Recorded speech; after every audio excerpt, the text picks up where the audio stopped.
Good to go. Right.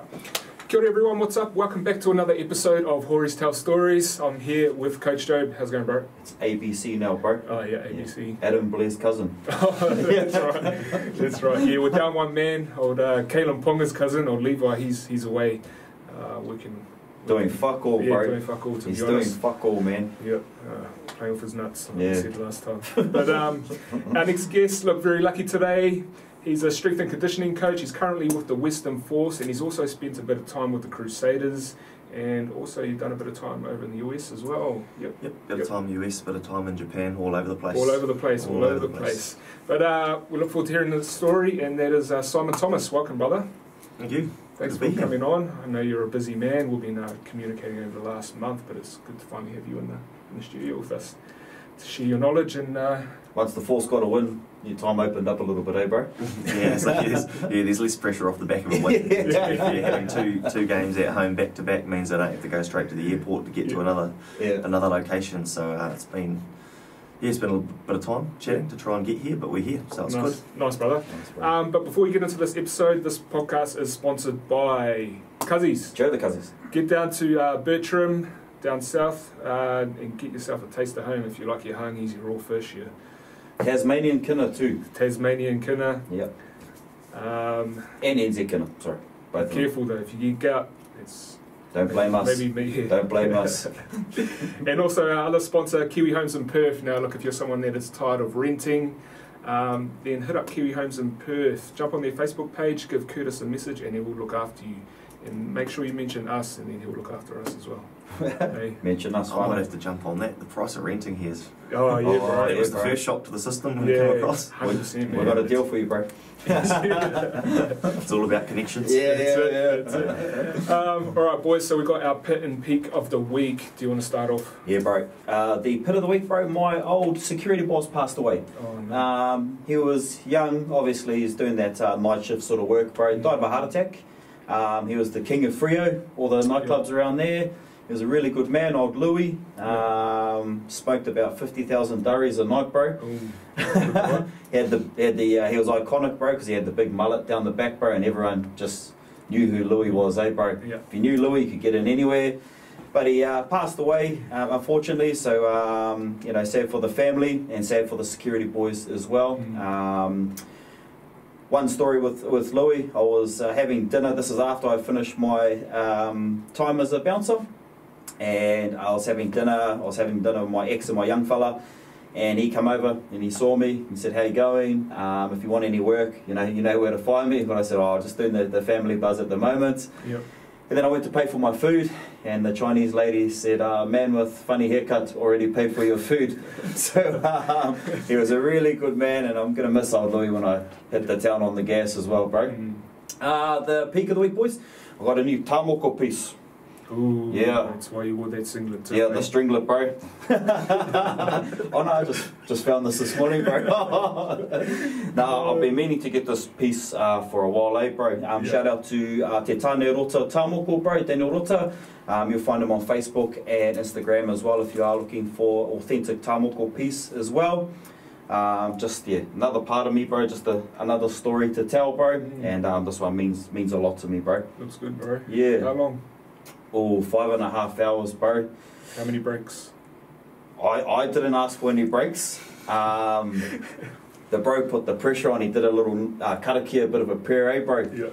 And this one's dedicated to my grandfather, bro. And he was like, "All right, Kazi, I'm gonna bring your korowa's spirit into the room, eh?" And I was like, "Oh, don't do that, because then I can't tap out, you know." Don't do that, bro. Don't bring him in here, bro. I can feel him just calling me a little bitch, you know. Yeah. But nah, it's a really good peak for me to be able to wear this piece, bro. Oh, nice, bro. Yeah. Awesome. Simon, got anything for us? I think for the week, pit of the week's a pretty tough week across the board in the rugby community. Back home with Billy Guyton passing away. So that was going to be mine as well. Yeah, school from. Oh yeah, I'd worked with Billy. He was in the academy when I was in Tasman. Had a good catch up with Pete Samu after the game against the Brumbies at the weekend too, and he had Billy's mako number on his wrist, and it was a pretty tough time. Didn't get to watch the funeral live because we were training, but but watched it afterwards. And obviously there's a few of the Tasman crew over here with the force as well, and physio and CEO and a few others there that had worked pretty closely with Billy. So obviously just anybody who's in a similar pit to the one that Billy was really struggling with for a long time, to be able to take the opportunity to reach out to somebody close and ask for help or find someone to talk to. And you know, it's a shame that these things happen to create conversations, but we've got to take the opportunity sometimes to start those conversations. And I know Shane Christie spoke at the funeral and talked around how, as a rugby community, how we can sometimes do better with talking about these things, with transitioning players from rugby into life. And if players are suffering from concussion issues or mental health issues, how we can kind of take masks off and support that better. So it was obviously a bit of a tough part of the last week for a lot of people across the community, and say sitting right here now, that you're the same story. So we sort of, you find out those ways that you're connected, and there's one degree of separation in the game sometimes. And so that was, say, heart goes out to family and all of those sort of that were really affected by Billy's passing over the last 7 days. Your peak of the week, I think even just the performance the boys put in at the weekend I was really proud of. There's little pieces in that we've been working on for a long time, since October, starting in pre-season, jumping into the seat, and part of it was just the relentless nature of the way that they got off the line and wanted to smack people in the last 10 minutes. That's something that we want to continue to move forward with. And obviously the Brumbies didn't send their strongest team over, but it's easy to drop your standards and think that you don't have to play as well to beat a team that's still a little, pretty strong, a little bit weaker. They still had more Wallabies out there than us. Well, current Wallabies. We've got some future ones that haven't made it yet. It's the beauty of this kind of team. It's one of those teams, I think you look at the team photo in 10 years and be like, is that where all those guys came from? All the young guys that we've got. But it was enjoyable. It was nice having back-to-back games and not having to pack for the airport straight after a game, and just to be at home and have some time at home. But it was a good, consistent performance, and the boys didn't keep focus for the whole game, but for a lot longer periods than some other games so far. So you just start to get the reward of seeing things click, because it's not easy. We've got a lot of work to do, and there's a lot of things to fix. They had some nice punching holes in that left-hand corner in the first half. Isaac Finesse or Finds Finds it. He got out of the scrum, solid scrum, and they're just hitting those midfielders, bang, bang. He's playing well. It's good to see that the group's actually playing with belief. I think it's been an interesting beast here. A team that's never made finals before. You can sort of talk confidence, but belief runs a lot deeper. And if you haven't had success before, it takes a lot to build belief. And we're starting to see the boys believe in what they can do, which is great. And some good juniors too coming up in that team. I've seen Marley Pearce and Carlo Tizano coming up as well. It's good to see local juniors. It's good. There's a real mix in the group. You say there's some locals in there. There's some people like me who have only been here for a few months, and then there's people who have shifted here in the past and then called it home and never want to leave. So there's a good blend in there, but it'd be great to see a bit more of the local talent come through as a part of that rebuild. I know I've seen the effects of when Rugby Australia decided that the whole West Coast didn't matter to rugby for a few years, and people over here in the West decided that if rugby didn't want them, they didn't want rugby. So that's starting to be rebuilt, which is good, and then that'll bring more juniors through and then more locals. So it's been good. Good to see that happen, but that was definitely as if it's just a week. Peak of the week is always seeing a performance you can be proud of. Nice, man. Nice. Moving on to me, my pit, Simon actually just touched on it. The passing of Billy Guyton. Now, I went to school for Billy Guyton. He was full energy, funny character, and he was a great rugby player as well. But, this has been something that has occurred a couple times, over the last month or so. Obviously with Jamie Schuster being taken as well, and then this time Billy,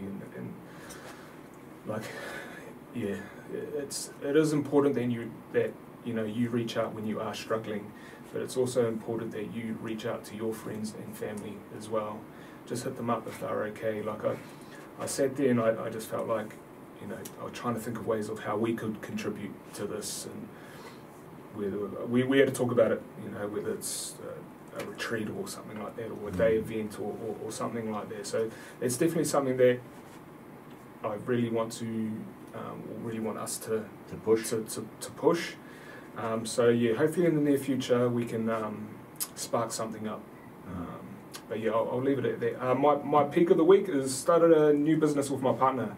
Me and you talked about it.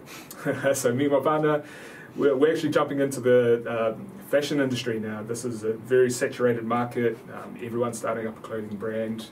But this is something that we've been talking about for probably the last 3 years. So ever since we started doing the 75 hard, you know, it's put us in just a locked in kind of mindset and action time. Action time, yeah. Action Stop time, talking baby. about it and start taking action. So that's exactly what we're doing. And yeah, exciting, man. So that's peak of the week for us. Less hui, more doughy. That's it, right? Less hui, more doughy. That's the one. Be a koha, not a hoha.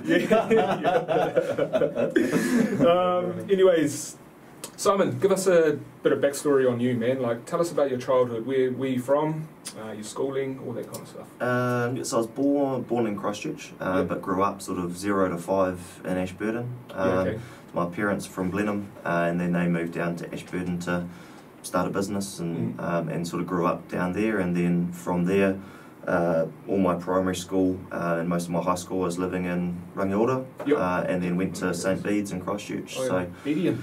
Yep, Nice. yep, Bedian Ranger through and through. And then post sort of high school, went and did a gap year over in Ireland. So that was really good experience for me. Sort of grew up a lot. Went away a kid and came back at least half an adult. And just getting away from home and getting out in the big bad world and travelling and learning. I was still playing footy over there at the time, playing rugby, and looked at maybe staying across there, but came home to study. And when I studied, I was enrolled to do physio down in Otago. And after being over in Ireland, I sort of saw the other side of pro rugby and pro sport, where there were sort of other parts in I thought being a physio was the only way you could kind of have a role in the game that wasn't a player or a coach, and something to lean on and be involved. And then we saw a more professional process and saw that there were kind of other jobs and other roles that you could kind of take part in. So when I moved back, I pulled pin on Dunedin. Had a mate living up in Nelson, went and lived with his family for a year, and just went to a certificate course in a polytech there in sports performance, a sport and rec course. 2-year diploma? It was a 1-year certificate to start, and I thought I'll get a taste and get a feel for it and see if it was what I wanted to do. And during that first year, did some work experience, just a shadow. A guy called Ashley Jones, who was the Crusaders S&C coach at the time in Canterbury, and kind of decided that was what I'd love to do, and really liked what I sort of saw, and that was where I wanted to go. And Claire Dillison, she's done a lot of work with the All Blacks, both in S&C and as team manager in basketball and in the Paralympics as well.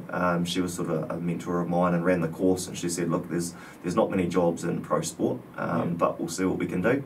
And I was like, well, I'm going to get one, so let's do it. And then that course sort of progressed into becoming a 2-year diploma, and then that credited across into a degree through AUT up in Auckland, but managed to be able to stay in Nelson and do the course there. So the time that I was there was a fortunate time to be there for sort of 3.5 years. It was a 1-year course that became a 2-year course that became a degree just in those years that I was there. Took a year out while they wrote the degree and worked in a sawmill, just to make money while I sort of waited for the course to be written up. And then Tasman Union was formed at the same time, so a little bit of work experience with the junior academy there, and then took a role with the academy in my last year of study. Then that union got kicked out, and then put back in, but put back in on the cheap. So young hungry student, just wanting an opportunity, took that role sort of with both hands, but pretty young and new. I think I was 22, 23 when I took over the lead role with Tasman Rugby. So did that for 4 years. Moved back to Christchurch for 4 years after that, because the I applied for the Crusaders role twice, missed it twice before I got it the third time.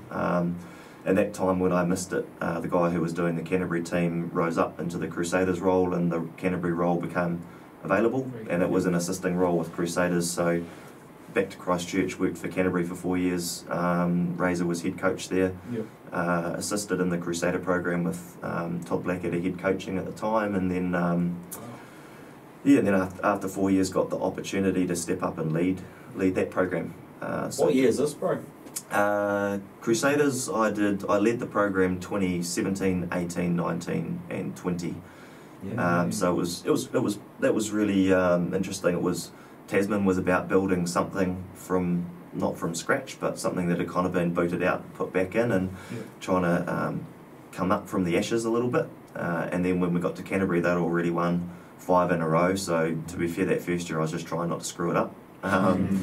And it was an interesting moment. I watched because we made the semi-finals my last year with Tasman for the first time ever, and a lot of work from a lot of people had kind of gone into getting the union to that point. And then I was with Canterbury the year after, and we were about to play our final up in Wellington, and Tasman played their final on the Friday night, and they won the final and got promoted. It was their first their first championship win. And I was thinking, shit, if we lose tomorrow, I'm the problem, because I left and they win, and I get here and we lose. Not that you have that much impact over the program, but you're sitting there thinking like, geez, am I good luck or bad luck? So thankfully we won. Canterbury won that title as well, so I didn't screw that one up. And we got 3 out of 4 over those 4 years, and then when we moved into the Crusaders, I'd at least had 4 years alongside the staff who were there. And the players as well, eh? And players. Those 4 years it was a final we lost to the Waratahs over in Sydney, and there was a season we didn't make the finals at all. And there was a season we got knocked out in the quarterfinals over in South Africa. So like all the talent was there. Like you had the makos and the Carters and guys like that in the team, but just wasn't getting across the line. And but it was a team that was ready to be successful again, but hadn't been for 7 or 8 years. Well, you make the finals every year. Every year, some teams see that as a success, but lifting a trophy is a success if you're Crusaders. So, 17, 18, 19, 20, we got to do that. From after a pretty long drought for the Crusaders, we just managed to find a couple of different ingredients that helped the environment go to its own place, and that group to achieve some really good success. And it was a young group, which was cool. I remember we went to Brisbane 10s in 2017 with this young group we were like, how are we going to go? We don't know who these guys are, but those guys won 4 titles together. And so they went from a young group of guys who had learnt from some really experienced pros to creating their own legacy. And so that's the fun part here at the Force. It's like we've got this young group that 4 years from now you look back and go, wow, we didn't even know how good they were going to be. And so that's the challenge. And so I left the Crusaders, to be fair, after a random opportunity to go to the US for a couple of years came up and dive into the MLR, which is the complete opposite of the Crusaders. Is pretty established and historically successful and very well oiled and a well-run ship, and everybody knows their role and it runs really well. And the MLR is the Wild West, and it's a bit of a shambles and it's a bit of a start-up, but that was the challenge that I wanted. Kind of go back to how I learnt in Tasman with not much and not many people. And I was over there in the infant stages, bro. In 2007, I was with Philadelphia. When that got up and running, and then obviously when they condensed it down, Philadelphia got the boots. Before they went MLR. It is Wild West over there, bro. It's different. It's different. But I wanted completely different, and that's what I got. And there were some other life experiences you're able to get living over in the US. And to be honest, I was a little bit bored of just doing Hamilton, Wellington, Auckland, Christchurch, Dunedin annually, especially where Super Rugby was at the time, just being New Zealand only, and then going to just New Zealand and Australia, and it's still not quite the same with no South Africa and no Japan and no Argentina. And were you going on those South African tours as well when they were doing them? So you go everywhere with the whole. And they were awesome. So one of the great things here is we're probably the only super team that gets to do that now. Yeah. Because we travel so much. We did a 3-week New Zealand tour, so you take a group away and you keep them together and you connect for 3 weeks and you're captured and you're touring, and you know you don't really get to do that in any of the other sides anymore because their longest trip is just a one-off trip to Perth. So it's a little bit different, but they were always some of the best times that you had as a group in Super Rugby. Was the South African tours in a different environment, a different culture, and let me just go back to the Crusaders environment. What makes them so special? It's a common question. It's a hard one to put your finger on because it's something that's just built and evolved over so much time. Like the identity and the DNA is very much ingrained there, but also now evolving. I think one thing that we found there was there were a few years where we tried to, as an organisation, tried to get success based on what had got success in the past. But what got success with the original Crusader groups was building it around the people who were there, and you had characters and you had individuals there, and the Norm Berrymans and Norm Maxwells and guys like that who were just different. Far north boys is what you're trying to say. Embraced with being different. So it was there were personalities and characters that could just be themselves within the group, and it grew the group. And then but then it got success, and then that success became a mould, and then the risk is trying to fit individuals into a mould. And so then when you can actually find a way to have to break the mould and find something that suits the people that are right in front of you, I think it's an organisation that does that very well. And we looked at teams that were doing it better. The Highlanders were doing that really well the season that they won. The Hurricanes did it really well the season that they won. And I think one of the major strengths there is there's very, very limited turnover, which means there's a lot of cohesion across players and staff. People know how it works, and you learn how it works from those that have been there for a while, and it gets passed on, and there's no protected knowledge, and everybody's genuinely trying to get better, and everybody challenges each other to get better too. So you ask most Crusader players, and they all kind of tell the same story, just with different names in it. Richie Moanga learned from a Dan Carter, who learned from Andrew Mertens, and so on and so on. And Mitch Drummond kind of got things passed on from Andy Ellis, who got things from Justin Marshall.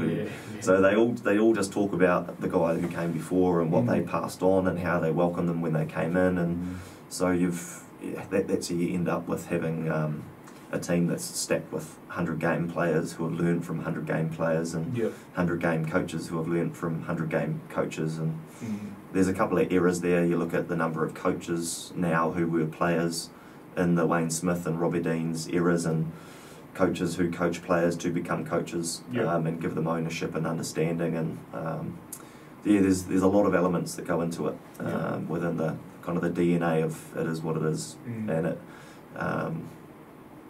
it just evolves. With it all comes down to the environment, though. We speak about it quite often. The environment that you put yourself into. You have those leaders within that environment as well, and like you said, challenge everyone to be better. That's a good space to be in. And you genuinely want to you want to leave it better for whoever comes after you, and that's your job. And so therefore, it just evolves and gets better over time because everybody sees that as their job. I've seen a bit of a theme there. So you've done Canterbury with Razor, and then also the Crusaders with Razor. Is chance with the All Blacks with Razor coming up? I think he's lost my number. I think I remember when we'd done the 4 years with Canterbury, and the Crusader role was open when he moved into head coach, and had to still apply and interview, and it was pretty close. I think it came down to myself because we'd built a really good working relationship, and somebody else who had a little bit more experience from elsewhere that could have come in as well, and he chose to give me an opportunity, and what we were able to do together there. Like my role is to be a best supporting actor, not to win an Oscar for best actor. Like that's the head coach's role, and so you're a support structure for the coach and the way that they want to run the environment and the team, and so we were able to do some really cool things together there, and I had just re-signed for 2 more years when the US opportunity came up, and it was a pretty tough decision at the time, but it just opened a few different doors that the way things worked out over there, it didn't work out. That's the pit of the career, but also a peak of the career. Some of the things that went down with the US journey, which is a whole story in itself. But yeah, you build working relationships, and you kind of know who you. Raz is big on trust, and if he can trust you to do your job, then he just allows you to do that to the best of your ability. But there's a lot of change in the All Black environment. There'll be change of coaches, and there'll be some other management change. I know he's kept Gilly on, who's been there for 15 years, and he knows how that All Black machine runs. And when you're changing people, you have to know how, someone's got to know how that machine runs so that it stays on the tracks.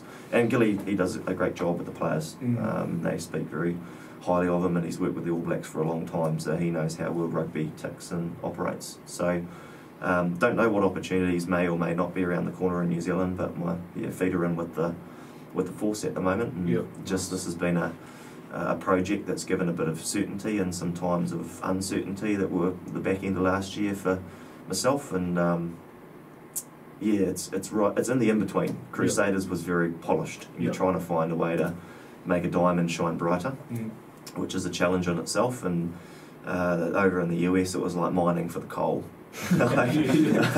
And he is sort of halfway between. It's not polished and it's not a diamond yet, but we've kind of the coal's there. We've just got to apply the right pressure in the right way, and then somebody else will get a diamond from the work that's being done by the people who are here now, and that's our role. So, to answer your question, everybody in New Zealand Rugby was reaching out to me when he got the job, saying, we'll see you soon, welcome home, and all that sort of stuff. I was like, I swear he hasn't called me. And they're like, nah, you're lying, you're just not allowed to tell us. I was like, no, honestly, he hasn't called me. It'd be nice if he did, but he hasn't.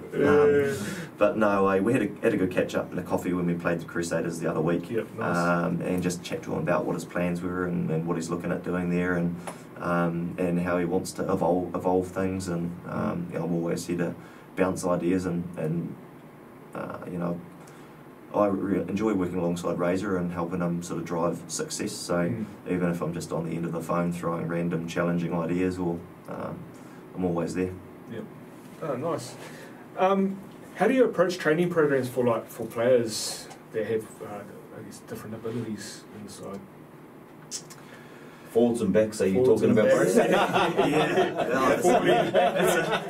wide-ranging question, because you've got there's different physical capacity. There's guys who are old who you're just trying to manage, and you're trying to draw on their experience, and they've got a good feel for their body. But Jeremy Thrushes, like when we had Thrushy on, well, Thrushy, we had 6 weeks to try to get Thrushy physically ready. That was what Chrono told us. He's like, you guys sit down and figure out how you get this old body ready to go in 6 weeks, and then 6 days later he was starting. So we didn't have 6 weeks to get him ready. You just had to roll him out there and then try and pull the pieces back together the next week and get him out there again. But there's no replacement for experience and it showed how too. to play the game. It showed when he went back out there. Yeah. If you know how to play the game, you can get yourself through.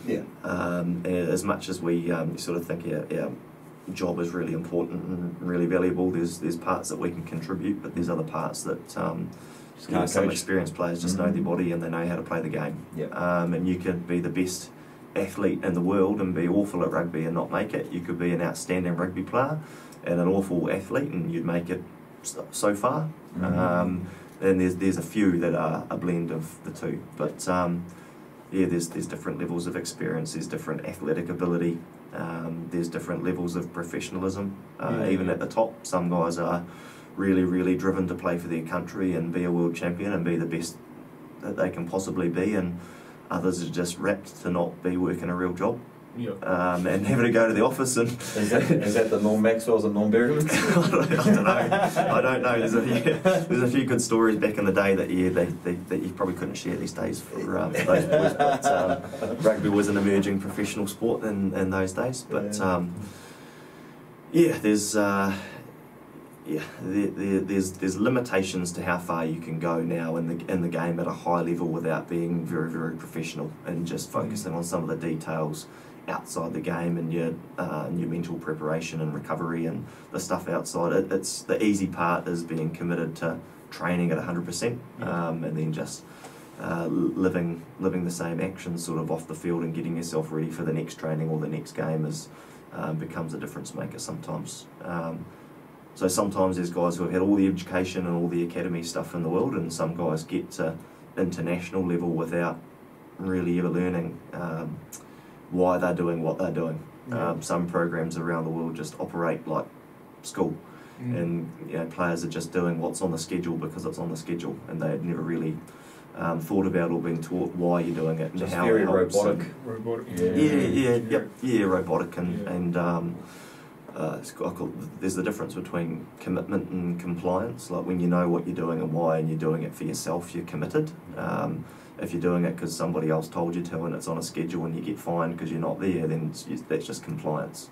And so you're not really necessarily doing it to better yourself because you genuinely believe it's going to help. You're doing it because you feel like you have to. I suppose that's where guys like yourself come into play with young emerging athletes as well. Yep. Obviously they don't know a fucking stone throw away what they're doing next, but they need someone to explain the process from moving into that sort of teenage into a young adult and then obviously into a professional player. They just need to know what their journey looks like and why their body's moving like that, why they're training like that, or else if they're not taught, they just become that whole robotic mode again, I suppose. Yeah, and professional rugby's, it's like university. Like you've got to learn at uni. You've got to learn to kind of find things out for yourself and learn under your own power and under your own steam. And primary school, it kind of gets just written down for you and you copy, and you progress towards that. But it's harder than most university courses when you sit in some of the line-out meetings, to be fair. Like the amount of detail that goes into some of that sort of stuff that we're putting into guys' brains, and we're trying to educate them on everything else around mental skills and recovery and nutrition and training and adaptation and a lot of that sort of detail. So there's a lot going into it, and you can't cram it all in at once. And you're at risk of not keeping the main thing. You just end up developing really professionally minded athletes that forget that the game's sort of the most important thing, or it becomes so detailed and so arduous that they forget to love it, and forget that they were just a kid who fell in love with playing the game and running around with their mates in the first place. So a club environment's always a good melting pot of the two. Guys go back to play for their club, and if they've got professional aspirations but they're sitting side by side with guys that are pretty happy just getting on the piss with their mates every week and smoking a dart at half time and going out and just playing footy, and then it's almost like those two things are polar opposites, but it doesn't mean that they can't kind of blend together, because that you sort of get reminded that the love of the game's still a driver for some people when it's not just about being a professional. How do you balance all that? Like, I guess, sort of love of the game and then, a player not wanting to lose, the passion for the game, or like, how do you balance all that kind of stuff? It's a lot of it's through relationship building and conversations and just getting to know the people. So which is something I've still got to put a lot more time into here. It's been a good challenge because he sort of dropped in right at the start of pre-season. We just had to go. It was a short turnaround with not a lot of planning time, and just start working with people before really getting to know them. So I've got some time hopefully over the post-season and the off-season just to sit down and have more conversations and relationship building with the players. That was at the Crusaders, that wasn't too difficult because some of those guys I've worked with since they were 14, so you sort of built those relationships over time, whereas here I'm just this brand new guy who's been flown in and telling them what to do. It's kind of how they see it. So so you've got to take time to step back and kind of figure out what makes each person tick, which is a big part of my sort of philosophy and how we operate a performance environment within rugby or within anything really, is sort of a person first, and then a person first, player second, athlete third, even though the athletic development is sort of a key part of that's my background and knowledge and skill set. I like that you said that, bro. If you don't connect with a person first, like, it doesn't matter what you there's give no them such to do. thing as a perfect program. There's the exercise that you stick to and the one you get stronger on, so that's never going to change. But the relationship on how to bring the best out of someone, that's where the power is, and people forget about those relationships that need to be built. Doesn't matter if it's like myself with a PT one-on-one with the clients, or a coach with a club rugby player that's smoking darts at half time, but he needs to, he's their best player on the team, or a professional Super Rugby player, or Scott Robertson with Richie McCaw. You know, you really need to build that relationship. That's a big, powerful part of the game. Yeah. Or to success in general. Yeah, absolutely. I think, well, then somebody knows that you're genuinely there for them, not for yourself. And so like, they're doing it for them, they're not doing it for you. And you're doing it for them, you're not doing it for you. So you're not writing a specific program because you've had a new idea and you want to see if it works. You've talked to them and found out what makes them tick, what drives them, and what do they want to be successful, and you tailor something towards that, and then it's for them, for them, and you do it together. So that's something I haven't had the same amount of time to do so far yet at the Force, because there's been a lot to do. There's a lot to do at organisational level as well as team and player level. So we've just kind of had to build the plane as it's flying this season, and figure out as we go what to really invest into over the off-season and the next pre-season period. And a lot of that is just getting to know people better and knowing why are they here, what do they actually want to achieve. So we're helping them achieve their goals, not they're helping us achieve ours. Were you doing a double cert at Polytech on psychology as well, bro? No, there's a lot of it in it though. Yeah, there's just there's a couple of papers on it. I was lucky I did a really broad degree, so like a little bit of everything. So I definitely don't know everything about all of those different areas, but I know enough to be dangerous if I tried to be an expert across all of them. But at least I know enough to know who I can go out and find to help me deliver in their area of expertise and what they might need from me. And that's the leadership role is, okay, mental skills for our group is a big work on. I can't do all of that myself, so we've got to find what our needs are, go find a person who can deliver on that, and then I can find out from them what they need to be great and what they're doing for the players, and facilitate that. So, you spoke about like the mental skills and how you got to go out and find someone. Like, how do you collaborate with like the psychologists, the physios, the nutritionists, all that to create like a good kind of training program? Also. Yeah, I think it's a similar philosophy. Like it's all about it's centered around who we're working for, whether it's the player as an individual or the team as a whole. And that once we all know that's the focus and that's what we're a support network around, then that kind of becomes that is the central focus. And so we you don't get caught just chasing your own individual ideas and fighting over what those ideas might be, because you're all on the same page for the same person. A lot of it's just communication. It's the same thing, building relationships is where it all comes back to. Knowing that there is no best, there's just a best fit. Like there isn't a best way to do things. The best program in the world might not fit for somebody else. So it's not necessarily the nuts and bolts. It's around like you just got to find if you're trying to put a square peg in a round hole, or what you're trying to do, and you're trying to find the right pieces to fit the right person at the right time. And then it's collaboration and connection. So sharing ideas, being able to challenge each other, and kind of know that the core purpose is what you're there for, and sometimes you put your ego aside a little bit and accept other people's feedback and look at how you can kind of grow and evolve, finding out how, if it's a physio or a dietitian or a player, how do I like to deliver information? How do they like to receive it? Am I only delivering info the way I like to deliver it, and they're not hearing me and I get frustrated because they're not hearing me? Whereas if I know how they like to receive info and I can deliver it in that way, then they're going to hear that a whole lot better, and we're actually going to be able to move forward. So it's just finding some of that, like any relationship, building some of that common ground. And where the overlap is, because it's everywhere. It's without getting the nutrition side right, we don't get the most out of the physical side. Without the mental side right, we don't get the best out of the physical side. Without physical activity, it's hard to get the mental side right. So all of those parts that it kind of crosses over, that's where I get to sort of step back and help where do those pieces sort of fit together, and glue all of the different pieces together, and kind of be the glue and the connector between experts in their field that can deliver detail in their area, and then just help those kind of align and merge. Bro, there's like a lot of like the new data and all the latest research and all the advancements that are coming out. How do you keep up with all that? Try not to get distracted by a lot of it.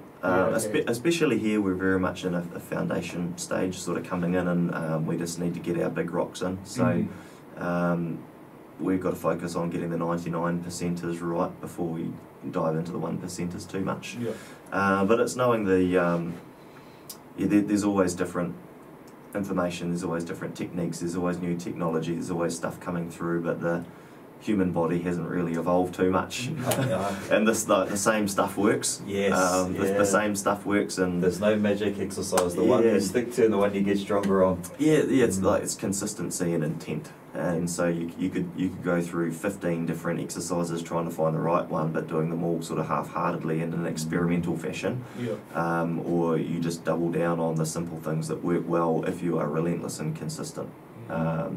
And that's probably, I go back to the earlier question, what's about at the Crusaders, like there isn't really any magic potion there. It's just a group that's comfortable, organisation that's really comfortable doing simple things well relentlessly without getting bored of doing simple things and trying to be fancy for the sake of it. And then that sort of philosophically goes kind of across the board. There's always little advancements. You're trying to find a little edge, but it's very easy to get overwhelmed by it and so not keep the main thing. And so from a sports science perspective, like there's a lot of different data points and a lot of information we could collect with GPS and force decks and jump and outputs and things in the gym. There's all kinds of, we could collect 1 billion numbers a day and not use them effectively and just end up collecting information for the sake of it. Or we can end up kind of zeroing in too much on one thing, hoping that it's the magic bullet. You take anything that's new, take it with a little bit of a grain of salt and sort of start a sort of a little bit doubtful until you look into whether it fits for you. And again, there might be something that's outstanding somewhere else, doesn't mean you copy paste it into your environment and it's going to fit. So my process is a lot more to start with the question, so looking at where are we now, where are our gaps, what do we need, okay, where are those done really well, how is it done well, would that fit here, how do we adapt it to fit for here. Whereas early in the career I probably would have gone out to visit 8 different teams and looked for stuff that looked really effective and then try to cram that into what we were doing because it worked over there, it must work here. So but yeah, you come back around to basics every time. You come back around to keeping things really simple and having really good solid foundations, and then making sure that your group understands why you're measuring what you're measuring, how you're using it, and what's the point. So for a player, why am I putting this GPS thing on my back every time? Why do I have to remember to put a bib on, to put it in, to get the numbers, to see this thing on a screen? And so how do we translate numbers into pictures that make sense towards an outcome that we're trying to achieve together? So very big on giving a full, all plans are always fully presented and understood kind of by the playing group. I know there's some other environments that might keep some of that stuff sort of in behind closed doors, but got a philosophy of making sure that the players understand this is the plan, this is why this is the plan, if it's our running loads and our training loads through the season. This is about being at your best when your best is needed, this is when that is, this is why. This is why we want to train this way, in a specific way on certain weeks. So giving understanding of that philosophy so that people can see the reason for collecting some of the information that we're using and that we're actually using it, and you're not just filling out forms and putting on devices for no reason because somebody likes reading numbers somewhere. And that's where that obviously building those relationships comes back into it as well, because you're able to get that message across to them, and they're understanding why things are getting measured. Because I like that what gets measured gets managed, and what gets managed obviously can get improved. But it's getting that person to understand that process as well. The only way to improvement is obviously managing it, and the way to manage it is by measuring it. And I really like that philosophy around it. But to start that process, it starts with the relationship. Yeah, I like that you touch on that, man. Yeah, and even I think it was probably the very first week that I went down to spend time with Ash Jones when he was at Crusaders, and then he sort of put me onto the quote. You say everything everything that matters can't be measured, but everything that you can measure doesn't necessarily matter. So, or everything that that you it's around what counts. I'll just write that down. Sorry, bro. Yeah, I reckon I got it slightly wrong too. So it's I think if you were to get it down right, I think it's not everything that counts can be measured, but not everything that can be measured counts. And so then that's the process of figuring out, like, yes, we've got a lot of tech that we can measure information with, but is it measuring things that count? And understanding that some things you just can't measure, like where somebody's mental space is at and where their level of focus is a hard thing to measure. And there's things around cohesion and relationships within a team environment that are hard to put a number on or a figure on, but are absolutely critical. And you can only do that by feel sometimes. Yeah, and then that comes from experience. And so once you've seen and sort of felt what something looks like, then you can recognise it. And that's the beauty of, like, I was so fortunate to spend so much time in an environment where you can see what success looks like, what world class looks like. It doesn't mean that it's a copy paste template for elsewhere, but you know what winning a championship winning season feels like. You kind of know what it looks like and the blurriness outside the lines, and so you can kind of see that and feel that as you go, and then it's how you get that belief into others. So actually, like, this feels like one of those special journeys that you go on that gets to this end goal. But how, if you felt it, you know, so you believe. But if others haven't felt it, how do they know they're on that journey? So how do they actually believe until they've kind of gone through that process? And that's something that you can't really put numbers on. You say it's just time and feel and understanding and going with your gut sometimes. Which is that's the thing with numbers and coaching. Sometimes the laptop says one thing and a coach's eye or gut feel says the other. But you don't drive down the road looking at the petrol gauge and the speedo and which gear you're in full time. You look out the windscreen. And every now and then you check the dials to see what the numbers are telling you to make sure you're kind of on track. But if you don't look out the windscreen, like, you miss the petrol station anyway. Because you're too busy looking at the gauge that you miss the turn off to fuel up, and you run on empty. So someone who I don't see looking at his laptop a hell of a lot is Craig Bellamy. He's always looking at the bloody out the front window screen. I know. We themed around the storm one year with Crusaders, because you always have a narrative and a theme to your season, your journey. And one was with the storm, and we built some pretty close relationships with them there. And I know Razor's spent a bit of time with Bellamy up in there, and he said that was a pretty explosive box at times to be in. It was fascinating. He found it fascinating, but he came in and spoke to the team and presented the jerseys before one of the games, and like, different coaches have different ways, and like, there's a lot of success there that doesn't come by accident. When it's a Craig Bellamy or a Wayne Bennett, someone like that, they haven't accidentally got to where they've got to. Both really good at building relationships as well with their players. So I was about to, do you like collaborate much with other strength and conditioning coaches at other teams or anything like these, share ideas or? Just started to get into the network over here a little bit more now.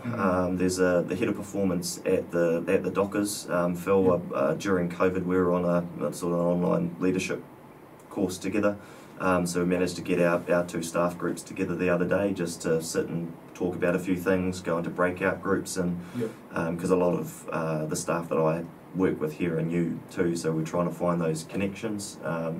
Whenever you get the opportunity to link in with other groups, whether it's going to conferences or just bouncing ideas, like, everybody's really pretty open to share. I've found it, which is good. Like, coaches keep their secrets around playbooks and things like that, but there's a really good sense of sharing and collaboration kind of across the performance and medical industry. So, and here, like, we're pretty fortunate. Like, you've got Fremantle, you've got West Coast, you've got the waffle level of things. A friend of mine who is the head of performance with the Glory, with soccer, just met with her this morning as well, because I'm going to see if she can mentor a young sports science coach that I've got on staff with me, and So she's and she was with the Brumbies, and then she went to the Broncos, then over to the 76ers in the NBA, and then came to Perth. So people move around a fair bit, and like I said, there's not many degrees of separation. Somebody always kind of knows someone, and everyone's sort of open to chat and share ideas and to come through and have a look. And that was part of going to the US. Is I could take time off when I had it to go, and like, we're in Austin, and you know, San Antonio is a couple of hours in one direction, Dallas the other, Houston the other, and it's a pretty quick and easy flight to anywhere in the US. It's so there's a bit of time on the plane, but it's simple to book and it's simple to get there. It's and there's college sport, there's high school stuff, there's professional stuff, there's UFC. They're even slapping each other into next week these days on TV. So there's a lot of opportunity over there to just get across different sports and connect and observe and chat. And, did you get much of that when you were over there? Yeah, not as much as I hoped. The first year was like head down, arse up. Like let's try and do as much as we possibly can in this first season. And we were having to be a bit sheltered, kind of bubbled with COVID sort of things. Well, Texas was wide open, but we sort of had to stay a little bit closed with travelling to other states and being in sport. But college sports huge in Austin FC. The soccer team there, Major League Soccer team there, was relatively new too, so got to connect in across them. But year 3 I was going to be able to release a little bit more time to get out across some of the other sports and kind of connect more.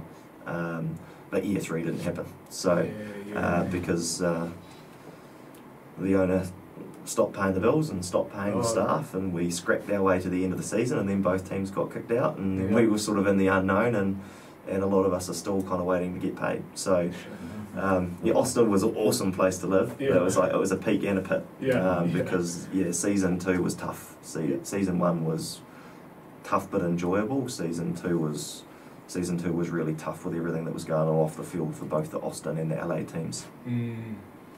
Has there been any like players that you've worked with that's just really stood out, where you've looked at and you've just been like, wow? Is it like a Owen Franks or something like that? Yeah, different people for different reasons. Like Owen was very much and Ben, but I spent more time. I worked with Ben in Tasman, but with Owen at Crusaders, and like Owen's just very detailed professional, very professional. And then early days, Owen was very much I'll just own my own shit. You guys own your shit. You do it too. And over time, just growing, sort of evolving, like, okay, everyone's not like me, so can't get frustrated that everybody's not the same, but I can still be an example and answer questions. And Owen's personality started to emerge towards the last couple of years that I was there, whereas it was pretty dry early on, to be honest, because it was just professional and business, and that was what he was there for. And then he started to smile and laugh and make jokes and stuff towards the end. And I don't know if that's just now that because Owen's wife, his sister's Richie Mwanga's wife, and they sort of all lived together for a while, and Richie picked up some of Owen's very professional habits, and but Richie's a joker, and Owen picked up a little bit of it's okay to show some to smile.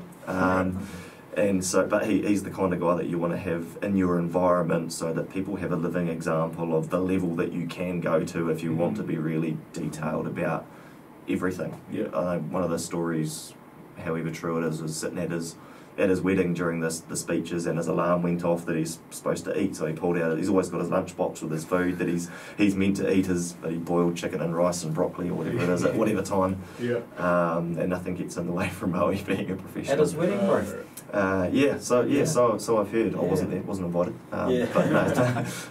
So I've heard, but that wouldn't surprise me. But then others just have an incredible ability to switch on and switch off. Like a Dan Carter's someone who, when it comes to being on and switched in and dialed in and detailed, he's as dialed in as anybody ever. And some of the things he can do on the field just look effortless. But his ability to switch off, and like loves a costume party and a dress up. Like he's a social being. He's a very social being, but loves a beer right here too. He's he can be both. Yeah. He can switch from one and switch to the other. And a lot of young guys, young athletes coming through, young rugby players come through, sort of struggle with being able to flick that switch. It's more of a dial, and you've got to kind of slowly turn the dial. Yeah. And you see evidence of that in our group at the moment. Like we've got a Falau is our hooker who's experienced enough to go from being a joker to just nailing a line out throw in half a second and being on, and then he's off again, and then he's on again, but some of the young guys around him if they then get pulled off, it takes them 30 minutes to get refocused again. So they're finding their way of either turning their dial or flicking their switch, so that they can be off and on at the times that you need to be off and the times that you need to be on, because you can't be always on, otherwise you burn out. But you can't be always off, otherwise you just don't make it.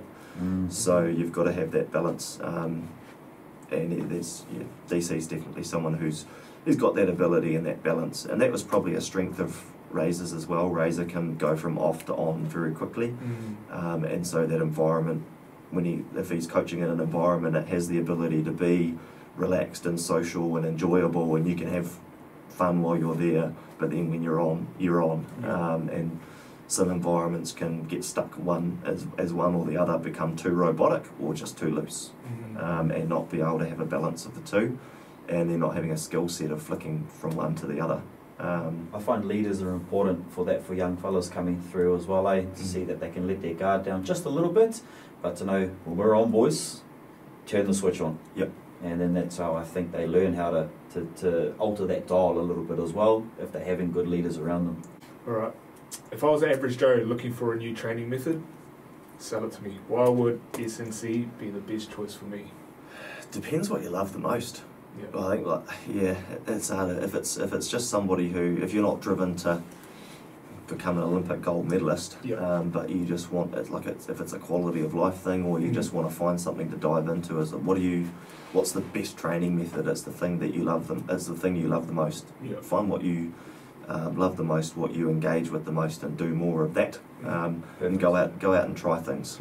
Some people really vibe on a group scenario, so go and try a fit stop or F45 or CrossFit or some exercise class in the park or a running group, whatever. If you like the social element or having people around you to work off, then try and find some of those that fit. If you prefer time to yourself and you work around lots of people and you want to spend your exercise time in your own zone, then do something where you can kind of be in your own zone a little bit. So and for some people that's picking up, it's just finding sport again. Go and find social sport, and go and play social sport and just play it for love and enjoyment and get the physical benefits from that. For others, it's you find out what is it that you're trying to get out of it and what do you love the most. There isn't really a specific this method or this class or this system. It very, very un-American. In America, it's like, I've got this system and this is the best system and this system works everywhere, so buy my system.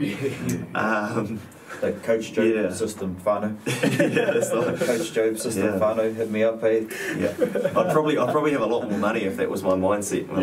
I'd stop giving such vague answers and saying, well, there is no certain answer. I'd be like, no, well, actually, I'm glad you asked. I've got this system that I've just designed and you can sign up and go to the links in my bio, eh?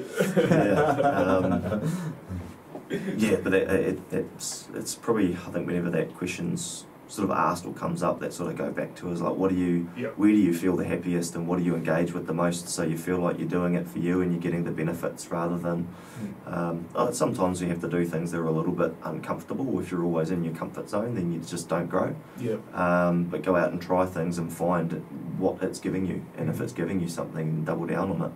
How long are you expected to be in Perth, man? How long originally? Until Razor calls. AB's call. Current contracts is 3 seasons. And that was important for me. So this is season number 1? This is season number 1. That was important for me when it came up, because it takes time. It takes time to help make a difference. And so it'll take a couple of years to really set up some foundations that either I continue on with or I set it up so that whoever comes in after me has it better than I had it. And so you never know. Mentality.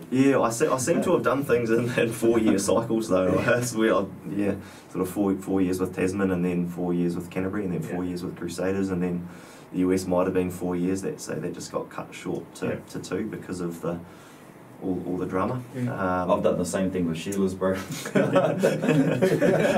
Olympic cycles, are they Olympic athletes? All gold medalists. But, always, bro.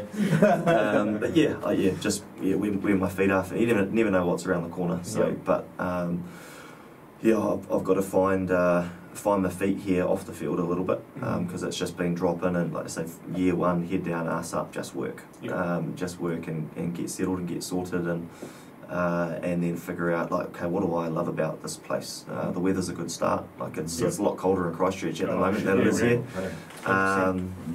and so that's sort of the next piece once we get through this. You walk into the season never planning to not be in a final and win a championship, no matter where you are. And that either happens or it doesn't, but you just get straight on to the next one, whether it does or doesn't as well, which is sort of an interesting, fleeting moment. Even found with the 4 championship seasons with Crusaders, the first one was elation because it hadn't happened for so long, and you'd find this group had finally got across this hurdle, and they had this whole journey around it. And the second one was really rewarding because it's hard to go back to back. And then the third is kind of, well, you've got a stacked team, you're successful, you probably should win. So if it's more like a relief, like we didn't screw that one up. Like this team is still going well. And the fourth one sort of counts, sort of not. That was the COVID year, so that got chopped in half, and it was Super Aotearoa, so it was in New Zealand only. And don't give them excuses, man. I've been rubbing it in. We won, bro. Blues won, mate. It was interesting that the moment that you win. I know we have players and coaches and the group there that's the bit that they strive for, and they stay in that moment and really enjoy it. And what I found through that process was the bit that I love was the whole climb towards it. And as soon as you win, you're like, you can sit back and watch everybody enjoy the celebrations. And I'm just thinking about, like, how do we do the next one? Like, can I get back to work? God, was it off season? Like, when does the pre-season start? I was about to ask that. Like, how far? Like, that how long part's a after very the fleeting final moment. are you back into things? Mentally? Yeah, or like how straight away. How early are you prepping? You're prepping during the season. We're learning around what we can do better next season, and then you get a reflection period. New Zealand, Australia are a little bit different. New Zealand, you can hand over, and your players go to All Blacks or NPC. In Australia, they don't. They'll go to Wallabies. Some might go to Shoot Shield. Some stay here. So we've got a group that needs to play over the off season. So we've got some games with the Cheetahs. We'll go to South Africa for 2 weeks. They'll come here for 2 weeks just to give this group some gameplay, so they're not.